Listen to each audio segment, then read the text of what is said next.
చెప్పాడు, భూమి పైన నేను సమాధానము నిచ్చుటకు వచ్చి వచ్చి తినని మీరు తలంచకూడదు. అగ్నివేయ వచ్చి తిని అని చెప్పాడు. ఏం వేయట? వచ్చి తిని అంటే కొంచెం కసురు బుసురు ఫ్యామిలీలో అవుతాయి అనే చెప్పిండు. ఓకేనా? యేసుక్రీస్తు ప్రభు చెప్పాడు. ఓకే, ఇప్పుడు నేను సెకండ్ పార్ట్ చెప్తా. అంటే బన్నీ చెప్పిన దాంట్లో ఇలాంటి పొరపాట్లు లేవు, కానీ దాంట్లో ఉన్న మర్మాన్ని నేను చెప్తా. ఓకేనా? సో మనకు కొన్ని వాగ్దానాలు ఉన్నాయి. ఆ వాగ్దానాలన్నీ మీరు చేపట్టాలి. అందులో ఒక వాగ్దానము ఈ కొర్నేలికి దేవదూత ప్రకటించే వాగ్దానం. ఇక్కడ మనము 11వ అధ్యాయం అనుకుంటా, 11వ అధ్యాయంలో మరి వచనం చెప్తా. ఏమున్నది అని అంటే, నీవును నీ ఇంటి వారును రక్షింపబడతారు అని. ఎన్నో వచనం అది? 14 చదవండి. 11వ అధ్యాయం చదవండి. నీవును నీ ఇంటి వారందరూ ఏ మాటల వలన రక్షణ పొందుదురో ఆ మాటలు నీతో చెప్పునని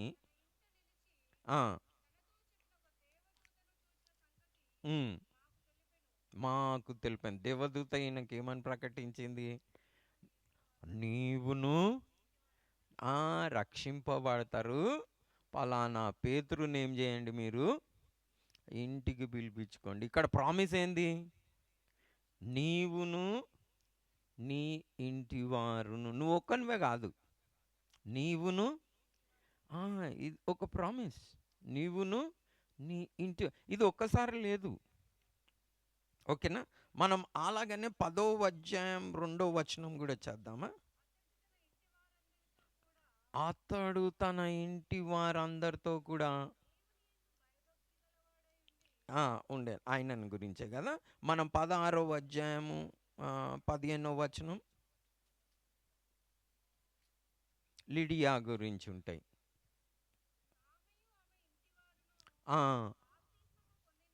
ఆమెను ఆమె ఇంటి వారును బాప్తిజం పొందారంట. వీళ్ళందరూ ఒక్కొక్కరు లేరు. ఈమెను ఇంటి బాప్తిజం పొందిరి అని ఉన్నది కదా.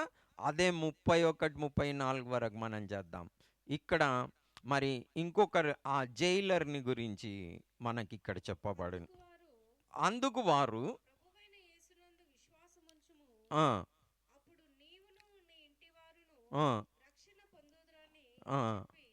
ఇది అపోస్తలులు చెప్పిన వాగ్దానం. ఏంది? ఏం చేయాలి మేము రక్షింపబడడానికి అంటే? అప్పుడు అపోస్తలులు జవాబు ఇచ్చింది ఏంది? యేసుక్రీస్తుని నమ్ముడి, అప్పుడు నీవును నీ ఇంటి వారును రక్షణ. సో ఇవన్నీ దేనికి అటాచ్డ్ అయ్యి ఉన్నాయి? నీవును నీ ఇంటి వారు. సో మనం ఏ వాగ్దానం పట్టుకొని నడవాలి? నేనును నా ఇంటి వారు. మనకెప్పుడు క్యాలెండర్ల మీద, నేను చిన్నగా ఉన్నప్పుడు ఇప్పటికీ క్యాలెండర్ల మీద వస్తుంది జాషువా 24:15, నేనును నా ఇంటి వారును యెహోవా. మీరు అది గట్టిగా పట్టుకోవాలి. ఓకేనా? మనం ఒకసారి 24:15 ఇది నేను చిన్నగా ఉన్నప్పుడు చదివినా. ఓకేనా? క్యాలెండర్ మీద ఉంటుండే, ఫ్రేమ్ చేసుకొని పెట్టుకుంటుండే ప్రతి ఇంట్లో. ఇవాళ రేపు అవి కనిపిస్తలేవు నాకు. ఓకేనా? 24:15 అయినా నాకు చిన్నగా ఉన్నప్పుడు నాకు జ్ఞాపకం ఉన్న రెఫరెన్స్ ఉందా అక్కడ? ఓకే.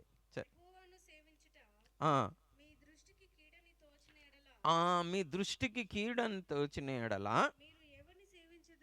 మీరు ఎవరిని సేవించెదరో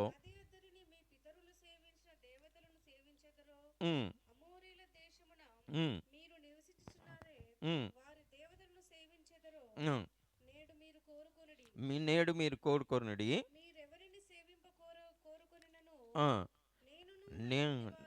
నేనును నా ఇంటి వారును ఆ, ఈ పట్టుదల కలిగి ఉండాలి. ఏముండాలి మనకి? నేనును నా ఇంటి వారుని ఎవరిని సేవిస్తాము? యెహోవానే సేవిస్తాము.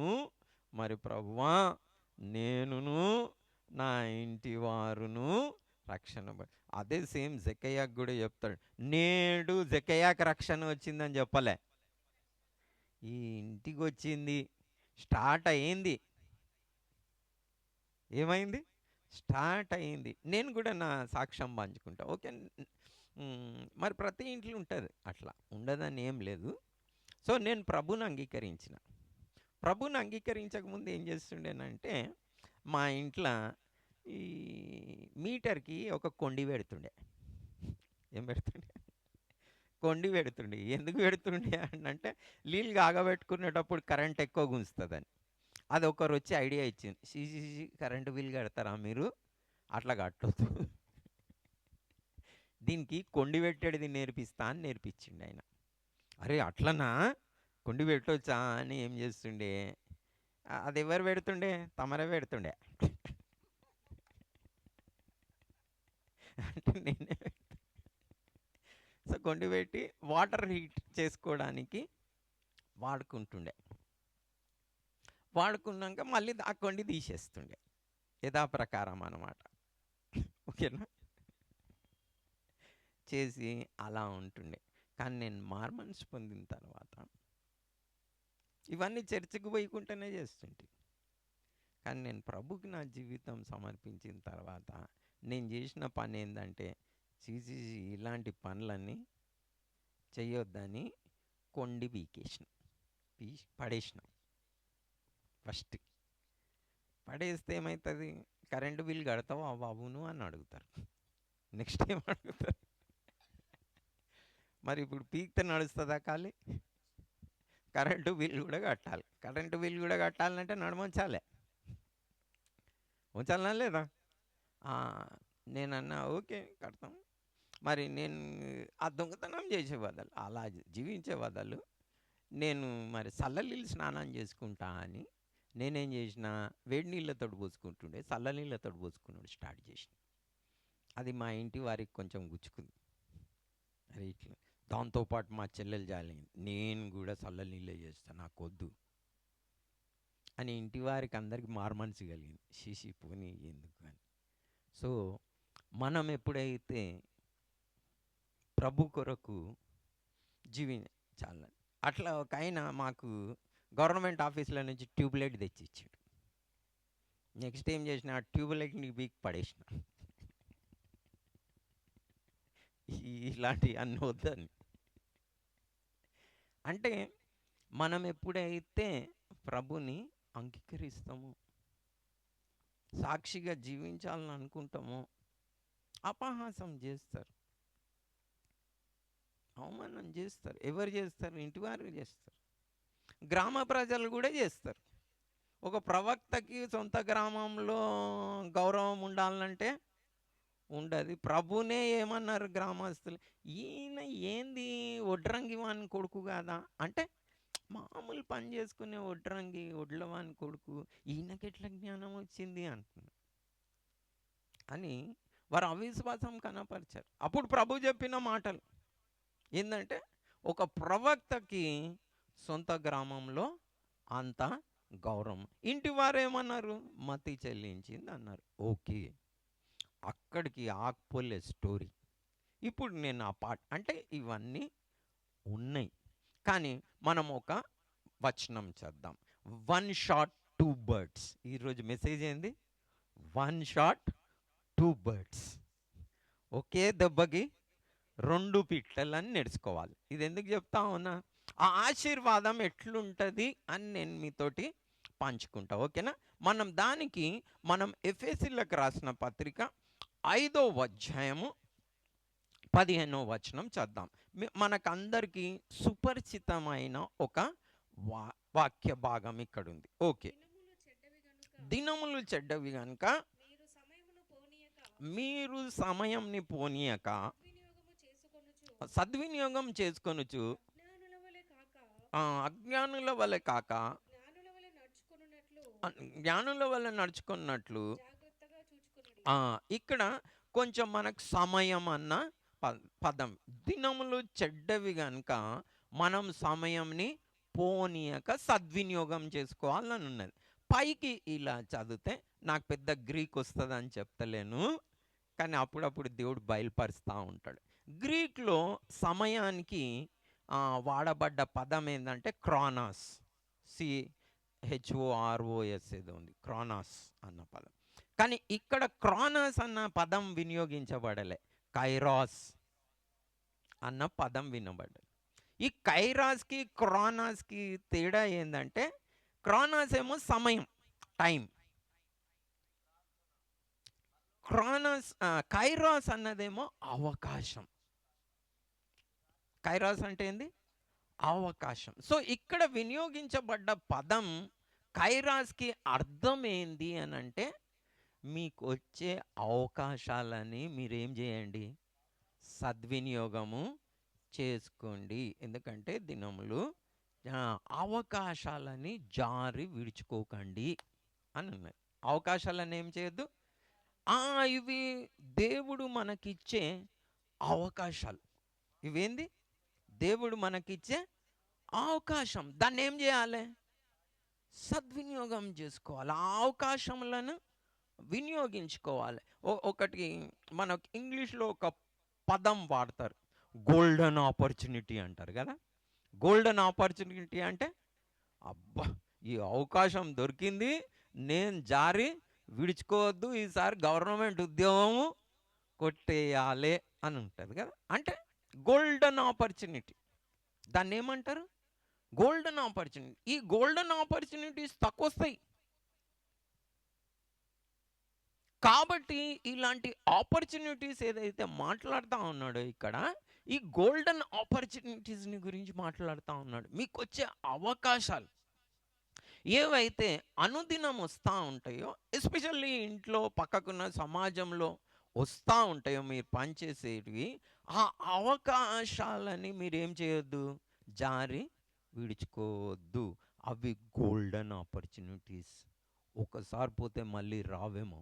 కొన్ని ఆపర్చునిటీస్ ఉంటాయి కదా, వస్తుంది, కానీ దాన్ని నిర్లక్ష్యం చేసుకుంటారు. కొంతమంది మంచిగా వచ్చిన ఉద్యోగంని కూడా కొంచెం నిర్లక్ష్యం చేసి ఆడ ఏదో తిరిగి ఆ ఉద్యోగంని పోడు, మళ్ళీ రాదు జీవితంలో.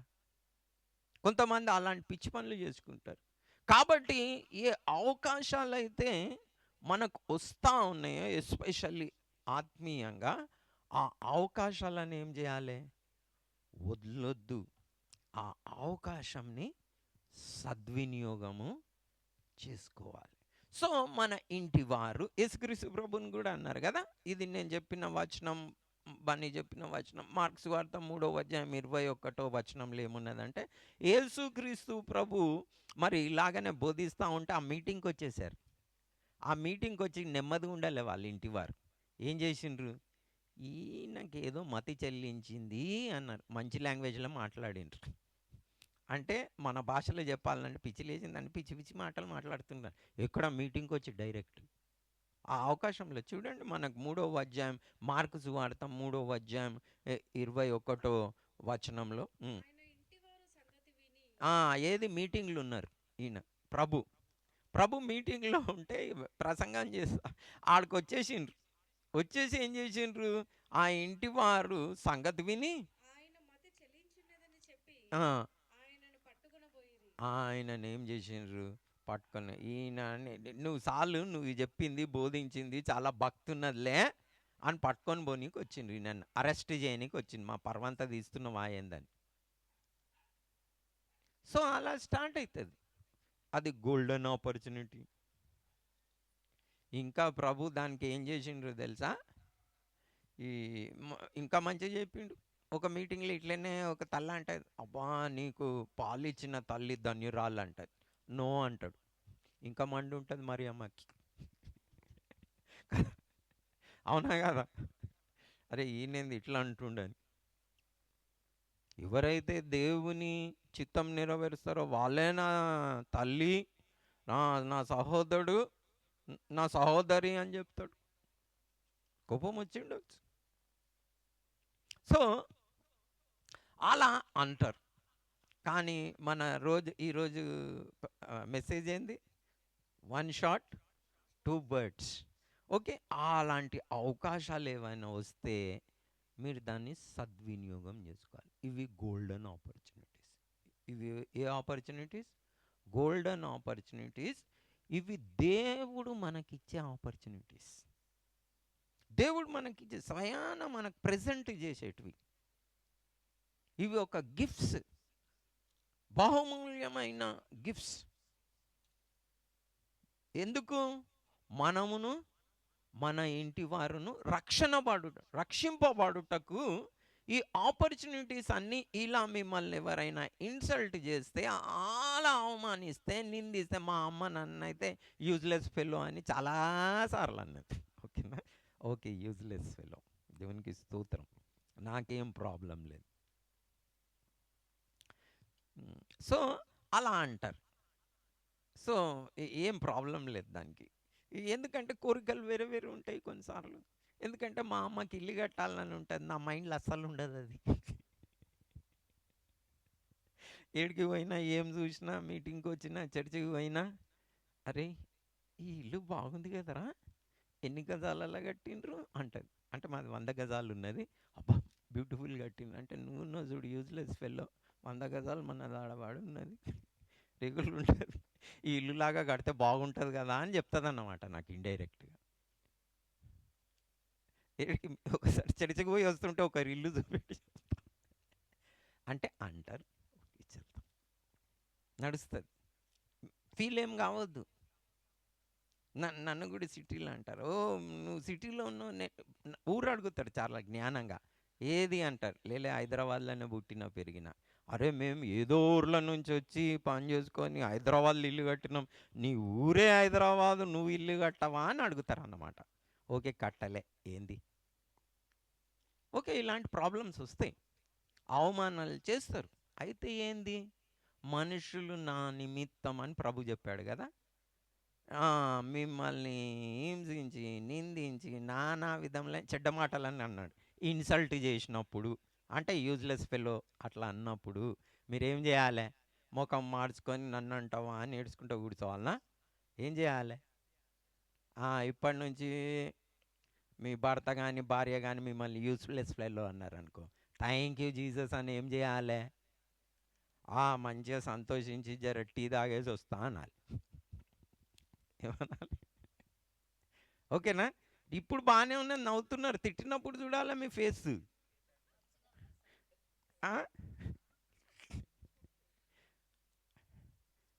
అట్లా పెట్టకండి ఇప్పటి నుంచి. ఓకేనా? మీ పిల్లలు కూడా అంటారు, ఇవాళ పిల్లలతో పంచుకున్నాను నేను, జాగ్రత్తగా ఉండండి జర, మీ పిల్లలు ఉడితే ఏం చేసినావు అని అడుగుతారు. ఓకేనా? కాబట్టి వీళ్ళకి ముందాలనే చెప్తున్నా అన్నీ. సో అలా అంటారు. ఆ ఇన్సల్ట్ అని దేనికి తీసుకోవాలి ఇవి? మనమును రక్షణ. ఇప్పుడు నేను దాన్ని పార్ట్ చెప్తా, వన్ షాట్ టూ బర్డ్స్ ఇలా అని. మనం ఇప్పుడు 2 కొరింథీ పత్రిక 4వ అధ్యాయం 11వ వచనంలో ఉన్నది, మనం ముగించుకుంటున్నాం. ఓకేనా? 2 కొరింథీ పత్రిక 4వ అధ్యాయము 11వ వచనంలో ఇక్కడ దానికి ఆన్సర్ ఉన్నది. ఏలయనగా యేసు యొక్క జీవం కూడా మా మర్త్య శరీరమందు ప్రత్యక్షపరచబడినట్లు, అంటే డిస్ప్లే, ఎగ్జిబిట్ చేసినట్టు, సజీవులమైన మేము ఎల్లప్పుడూ యేసు నిమిత్తము యేసు నిమిత్తము మరణమునకు ఏం చేయబడతా ఉన్నాము? అప్పగింపబడతా ఉన్నామంట. ఇష్టం లేదు, మమ్మల్ని దేవుడు అలా అలౌ చేస్తూ ఉన్నాడు, మరణానికి అప్పగింపబడతా ఉన్నాము. కాబట్టి కింద చదవండి 12. కావున మాలో మరణమును మీలో జీవమును ఎందుకు కార్యసాధకమగుతున్నదో దీన్ని నేను వివరిస్తా. ఓకే, గురించి మనం ప్రార్థన మంచిగా అర్థం చేసుకోవాలి. అందరు ప్రార్థన పూర్వకంగా ఉండండి, ఎందుకంటే ఈ సబ్జెక్ట్ అర్థం కావాలి మనకి. ఇప్పుడు దేవుడు ఏం చేస్తూ ఉన్నాడంట? మమ్మల్ని మనల్ని మరణంకి అప్పగిస్తా ఉన్నాడంట. దేనికి అప్పగిస్తా ఉన్నాడు? మాలో మరణంను, మీలో జీవమును. ఓకేనా? దేవుడు దేనికి అప్పగిస్తా ఉన్నాడు? మరణానికి అప్పగిస్తా ఉన్నాడు. దేనికి అప్పగిస్తా ఉన్నాడు? మాలో మరణంను, మీలో జీవం. ఇప్పుడు దేవుడు మరణానికి అప్పగించేది ఏంది? మనలో మరణానికి అప్పగించేది ఏంది? మాలో మరణంను, మీలో జీవం అంటే అర్థం ఏంది? మనలో ఉన్న ఏం కావాలి? మరణించాలి. ఓకేనా? మనకు ఉన్న పాప స్వభావం అంటే గర్వము, కోపము, స్వార్థము, అసూయ, ద్వేషం, ఇవన్నీ ఏం చేయాలి? మరణించాలి. అవి చాలా మట్టుకు మనకు లేవనుకుంటాం మనం. నేను కూడా ఒక నా 30 సంవత్సరాల పరిచర్య జీవితంలో ఒక 25 ఇయర్స్ అనుకున్నా, కోపం లేదు నాకు అనుకున్నా, నాకు గర్వం లేదు అనుకుంటుంటే, ఇంకా ద్వేషం లేదు అనుకుంటుండే. కానీ అన్ని దినాలు పరిచర్య చేసిన తర్వాత ఎవరైనా అనరాని మాట అన్నారనుకోండి, మామూలుగా రాదు. సో అవన్నీ బయటకు వచ్చినాయి నాకు. ఓకేనా? మీరు కూడా అనుకోగలరు లేవని. ఎవరైనా మస్తు తిట్టాలి, మామూలుగా తిడితే రావు. ఆ చిన్న చిన్న తిట్లు తిడితే రావు. ఇవి బయటికి రావాలంటే జర ఖతర్నాక్ తిట్టాలి. ఓకేనా? ఇంకా ఏమైనా జర ఇంకా మంచిగా రావాలంటే భార్యనో భర్తనో తిట్టాలి. అప్పుడు జబర్దస్త్ వస్తుంది బయటికి. అంటే మీకు పెళ్ళి కాలేదు అయితే తెలుస్తుంది. అంటే జర మజేదారుగా బయటకు వస్తుంది. ఉన్నాయి లేనివి దయ్యాలన్నీ బయటకు వస్తాయి బయటికి. అబ్బా నన్నే అంటావా చంపేస్తా అని. సో అలాంటి ఆపర్చునిటీస్ వస్తాయి. ఆ ఆపర్చునిటీస్ ఎందుకు వచ్చినాయి? మనం మరణించడానికి. ఏం మరణించాలి? నా గర్వం ఉన్నది కదా, నేను మరణించాలి. ఇది నేను కాదు, నా లోపల ఒక ఉన్నది, ఇగో అంటాం కదా. ఇగో నా లోపల, నా హృదయంలో ఏముంది? ఇగో ఉంది. నేను ఏమనుకుంటున్నావు? నేను ఎంత పరిశుద్ధంగా బతుకుతా, దేవుని సేవకుని, అందరు ప్రేజులాడి చెప్తాడు, నువ్వు అట్లా అంటావా నన్ను అన్నది బయటకు వస్తుంది. కానీ అలా తిట్టినప్పుడు మనం ఏం చేయాలి? మరణించాలి. చర్చిలో అందరికి వంగి ప్రేజులాడి చెప్పుడు చాలా ఈజీ పని. సో నేను కూడా సేవకులకు చెప్తా ఉన్నది ఏంటంటే, సేవ చేయడం సులభమైన పని. అందరు ప్రైజ్లాడు, భోజనము, లేచినిలో వాడు, అంగమ్మ పొగుడుడే ఉంటుంది. ఆ సేవకులు ఎదగడం చాలా కష్టం. ఎవరైనా మజేదారుగా తిట్టేటోళ్ళు ఉండాలి. అప్పుడు నిజమైన సేవకుడు బయటపడతాడు. ఓకేనా? అందుకని చెప్తున్నా నేను ఇవన్నీ ఏవి? దేవుడు నేను నడవవలసిన మార్గం అలా సిద్ధపరిచాడు. అది చెప్తున్నా, 1 షాట్ 2 బర్డ్స్ అని. మొండి హృదయాలు, బండ హృదయాలు మండింపబడతాయి, బండలు వలుగుతాయి. మామూలుగా కాదు. నేను 1 షాట్ 2 బర్డ్. దేవుడు అప్పగిస్తాడు. ఓకే, నిన్ను ఇట్లా చేపిస్తా, ఆ త్రువ్వలు నడిపిస్తా అంటే. అలా అంటే మనలో ఏమం కావాలి? మరణం కావాలంటే, చచ్చిపోయిన వ్యక్తి ఇక్కడ అనుకుందాం, నేనే చచ్చిపోయినాను అనుకోండి, ఇక్కడ కఫిన్ బాక్స్లో వేసిండ్రు అనుకుందాం. ఆయనను వచ్చి, అరే యూజ్లెస్ ఫెలో, వెధవా, లేవురా, నువ్వు బతికిందే వేస్ట్ అని అన్నాడు అనుకో. ఆయనని లేచి, ఆ శవం లేచి, అరే నన్నంటావా అని లేస్తాడా? ఏం చేస్తాడు? ఆయన చచ్చిపోయిండు. చచ్చిపోయిన వ్యక్తిని తిట్టినా, కొట్టినా, ఉమ్మివేసినా, రాళ్ళతోడు కట్టినా, పొగిడినా, అబ్బాబాబా ఏం సేవ చేసినా అని లేవడు. మిమ్మల్ని కూడా ఎవరైనా అలా లేపేయంగానే లేచిపోకండి, గాలిలా పడిపోతారు. చచ్చిపోవాలి. ఏం చేయాలి? పొగిడితే మునిగ చెట్టు ఎక్కువ టమ్మని పడతాం, కొమ్మలు చల్లతులు. ఓకేనా? తిట్టినా ఏం ఫరక్ లేదు, చచ్చిపోయాం. దేవుడు అవకాశాలు ఇస్తాడు, అలా గ్రేట్ నువ్వు అని. సో ఇన్సల్ట్ చేసే అవకాశాలు కూడా ఇస్తాం. రెండుటికి ఏం చేయాలి? మనం చచ్చిపోయినప్పుడు ఎదుట వ్యక్తిలో ఏమొస్తుందంట? జీవం వస్తుంది. ఈయనేంది ఇలా ఉన్నాడు, సో ఇక్కడ ఆ ప్రిన్సిపల్ చెప్తా ఉన్నాడు, ఆ ఫార్ములా చెప్తా ఉన్నాడు. నైనా దేవుడే మనల్ని ఏం చేస్తూ ఉన్నాడు, అప్పగిస్తూ ఉన్నాడు ఇటుమని. సో ఆ అవకాశంని ఏం చేయాలి, మనం సద్వినియోగం చేసుకోవాలి. ఇందులో వన్ షాట్ టూ బర్డ్స్ ఏంది, నేను మరణిస్తా, వాళ్ళు జీవిస్తారు. అప్పుడే నేనును నా ఇంటి వారును నేను మరణించా అని లేచి కూర్చున్నావు అనుకో కఫిన్ల నుంచి, నువ్వు బాయ్ పోతా పోతా వాళ్ళని కూడా తీసుకొని పోతావు. అర్థమైందా మీకు ఇప్పుడు ఫార్ములా? సో ప్రార్థన చేసుకుందామా? వన్ షాట్ టూ బర్డ్స్, ఓకేనా మనకి. సో నేనును నా ఇంటి వారును రక్షణ, మనం ఆ వాగ్దానం ఇది యేసుక్రీస్తు ప్రభు జీవితంలో నెరవేర్చబడ్డది. ఇప్పుడు అపోస్తుల కార్యం 1వ అధ్యాయం 14వ వచనమా, అపోస్తులు అందరూ కూడుకుంటారు. అందులో యేసుక్రీస్తు ప్రభును అతని సహోదరులు కూడా ఉంటారు. 14వ వచనం చద్దాం. వీరందరూ,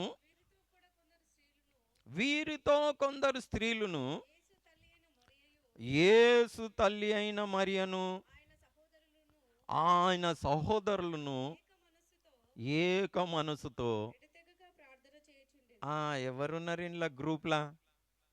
తల్లి ఉన్నది, సహోదరులు, వన్ కాదు సహోదరులు కదా.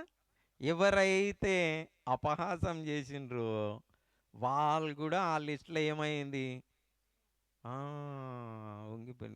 మంచి మాదిరి కదా, యేసుక్రీస్తు ప్రభుని మతి చెల్లించింది అన్నారు. ఓకే, అయితే అక్కడికి ఎండ్ కాలే స్టోరీ, మాదిరిగా ఉన్నాడు. మరి ఆయన ఇంటివారు ఆయన మాదిరికరమైన జీవితం